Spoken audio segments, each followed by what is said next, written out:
తెలంగాణ రాష్ట్ర ప్రభుత్వం ప్రతిష్టాత్మకంగా చేపట్టిన ఇంద్రమ్మ ఇండ్లలో భాగంగా పురపాలక సంఘం రామాయంపేట 6వ వార్డులో ఆ వార్డు మాజీ కౌన్సిలర్ దేమయాదగిరి ఆధ్వర్యంలో ఇంద్రమ్మ ఇండ్ల పనులు శరవేగంగా కొనసాగుతున్నాయి.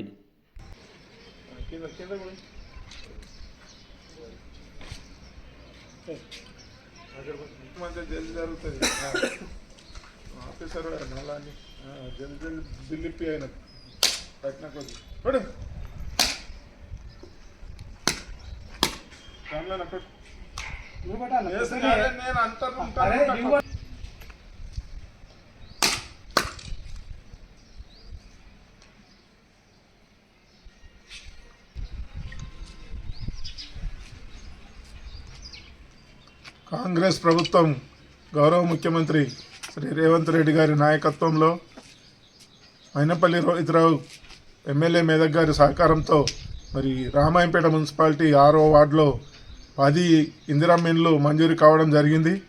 అందులో భాగంగా ఈరోజు గాయంత లక్ష్మి ఇల్లును మరి కొబ్బరికాయ కొట్టి శంకుస్థాపన చేయడం జరిగింది. మరి ప్రభుత్వం ఏర్పడిన తర్వాత పేదవారికి మరి ఖచ్చితంగా ఇల్లు ఉండాలనే ఆలోచనలో మరి ఇందిరమ్మ ఇళ్లను ప్రవేశపెట్టి బ్రహ్మాండంగా రాష్ట్రమంతటా కూడా 1000 గృహాలను మంజూరు చేసి త్వరితగతిన వారికి ఒక్కొక్క ఇంటికి 5 లక్షలను ఇస్తూ మరి వారికి పునరావాసం కల్పిస్తున్నందుకు మేమందరం కూడా ప్రత్యేకంగా కృతజ్ఞతలు ధన్యవాదాలు తెలియజేస్తూ ఉన్నాం. మరి అలాగే ఎన్నో రకాల స్కీములు కాంగ్రెస్ ప్రభుత్వం వచ్చిన తర్వాత పేద ప్రజలను ఆదుకోవాలనే ఆలోచనలో మరి ఎన్నో రకాలుగా చేస్తున్నాం. కాబట్టి మరి ప్రజలు కూడా సుఖ సంతోషాలతో వారు ఖచ్చితంగా మరి ఒక పేదవానికి తప్పకుండా ఇల్లు ఉండాలి. మరి అలాగే వారికి ఎన్నో రకాలుగా మరి ప్రభుత్వము ఇప్పుడు ఈ ఇందిరమ్మ ఇల్లు అయితేనేమి, మరి రైతు రుణమాఫీ అయితేనేమి అన్ని బ్రహ్మాండంగా చాలా కార్యక్రమాలు చేస్తూ ఉన్నది.